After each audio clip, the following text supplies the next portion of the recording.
Even though there's a banking crisis, I think the US economy is going to emerge stronger than ever. People assuming that the banking crisis is going to lead to a collapse of the US economy or the US dollar have no idea how world economics works. The United States is the producer and the largest seller of the world's reserve currency, which is our US dollar. No other currency on earth has the liquidity or the agility of the United States dollar. Approximately 80% of global trade is conducted in dollars. It is involved in 88% of global foreign exchange trading, and 58% of global foreign exchange reserves are held in US dollars. The euro is only 20% and they don't have the liquidity, and the Chinese yuan is about 2.8%. But you might be saying, oh my gosh, only 58%. It was at 62% about 15 years ago in 2009. Yeah, the number moves around. Doesn't mean we lose our world reserve status. Look at 1990 when we were only at 46%. Did we lose anything? Nope. Look at the international holdings of US Treasury bonds. I'm sure a lot of you have heard that they have been dropping, but in fact, if you look at this trend, they have been constantly increasing. The same exact thing of international holdings of United States dollars. Or maybe you're thinking the Chinese yuan will now step up, or the BRICS nations over here will manage to come together and create a currency to beat us. Newsflash, 60% of China's foreign exchange reserves are held in US dollar denominated assets, so that's about $1.9 to $2 trillion. And they are still holding on to $850 billion of US treasuries. And no, China cannot demand that $850 billion back right away. That's not how treasuries work. China can only ask for their money back when their treasury bonds come to maturity. If you don't know what that is, look it up. So no, China will in no way, shape, or form try to devalue the US dollar, because then they devalue their entire economy. And the BRICS nations forming their own currency is a walking joke. Last year in 2023, Russia, India, and China formed a trade partnership, which everyone thought was just going to completely kick the crap out of America. But guess what happened? Russia sold India about $30 billion worth of goods, and India said, okay, we will pay you in rupees, but you can't take those rupees home. We're going to hold them in our central bank. And China is currently holding on to $50 billion in Chinese yuan, meant for Russia, but they're keeping it in their central bank. Both of these countries said, great, now you have a trade surplus with us, and anything that you want to buy from us will just be taking out of the money that's technically yours. It's just in our bank, because neither of these countries can control their currency once it leaves the country, because then those currencies can be manipulated by the world market. The American dollar doesn't have that problem. Anyone can trade it, anyone can sell it, anywhere, and the dollar will still be a strong currency, if not among the strongest. And whenever the government wants to, they can just print more of this currency, and the world has to adjust to that much value. Like I said in my previous post, the FDIC right now only has $121 billion in it, but they can actually borrow as much as $500 billion if an emergency arises. And I think that this number is going to be extended. I'm sure there are some of you guys saying, well, the dollar has already lost 97% of its purchasing power since 1913. This is just going to make it worse. Yeah. We don't live anymore in a world where you can hold a currency that appreciates in value. That's 100-year-old thinking. Paper currency is called fiat, and guess what? It allows you to buy assets. And when you have the most high-quality fiat in the world, like the US dollar, you can purchase any asset on earth that you want. If you had $100 in American currency in 1913 and you put that money into the S&P 500, today that would be $4.5 million.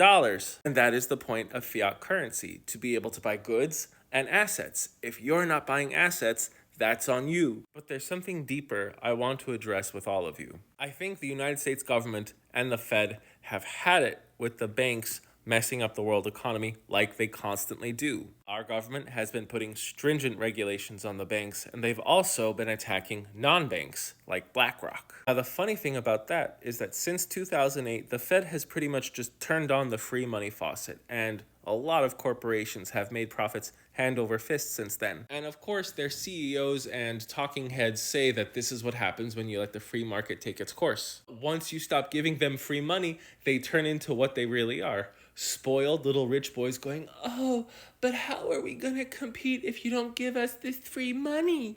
But the thing is, these banks and other financial institutions aren't competitive. They're not making money. I mean, maybe for themselves and their shareholders, but they are throwing the entire world economy down the toilet, and I think our governments have had enough. My opinion is we are going to see the power base of the banks and the non-bank firms constantly shrink, and we're going to see a rise in the financial and just total power of the United States government. No one talks about the $1.2 trillion of federal funds going into the infrastructure bill, but you have to understand something. That $1.2 trillion bill is the largest act in infrastructure we've ever passed. If you priced what we spent on the interstate highway system in today's dollars, it would be $600 billion.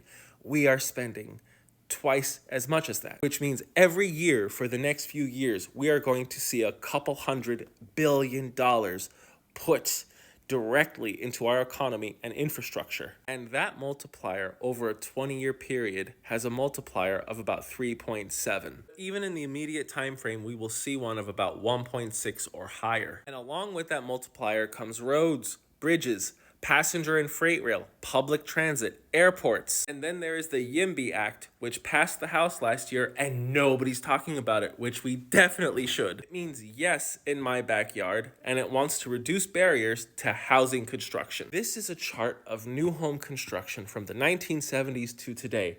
Can you see that we have actually been trending down since 2008? In fact, we are between 5 to 6 million houses short of where we should be. And the silver bullet to this disaster is getting rid of a lot of zoning laws, a lot of NIMBYism, not in my backyard. When this act passes the Senate, and I believe it eventually will, you will see a huge surge in U.S. economic growth. In 2019, we spent about $1 trillion on home construction.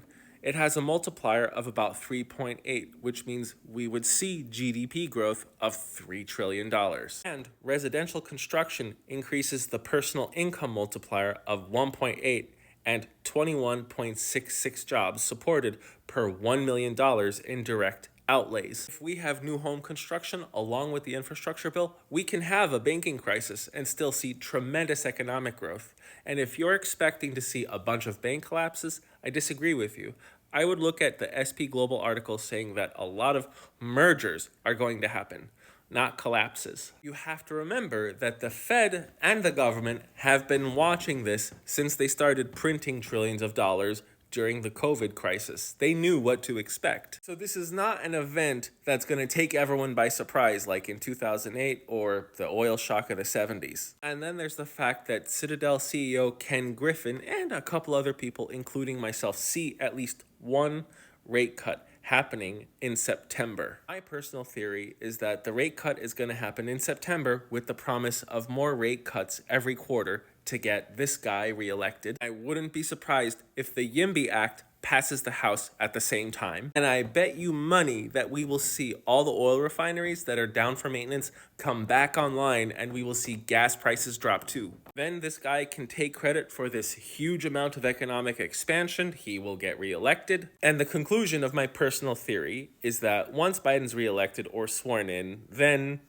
the Federal Reserve will let the cat out of the bag and say, yes, a lot of these banks are underwater, and we will start to see a lot of these mergers and acquisitions take place while our infrastructure is being built. This is the DXY. It's a benchmark for the strength of the dollar against other world currencies. When the dollar is at the level that it is now, it's considered strong because people are kind of worried, and that's creating a liquidity shortage. And while these banks are merging together, while some fail, we will most likely, not 100% sure, but I think it's likely we will see a jump in the DXY, maybe above 110, maybe even above 120, due to the shortage of liquidity. But in my opinion, that will be temporary because of the hundreds of billions of dollars going into the US economy. We are not going to have a major economic collapse, but we will see a huge transition where America slightly deglobalizes but still maintains their dominance. I'm the Geo Husar. If you like learning about economics and geopolitics, give my page a follow.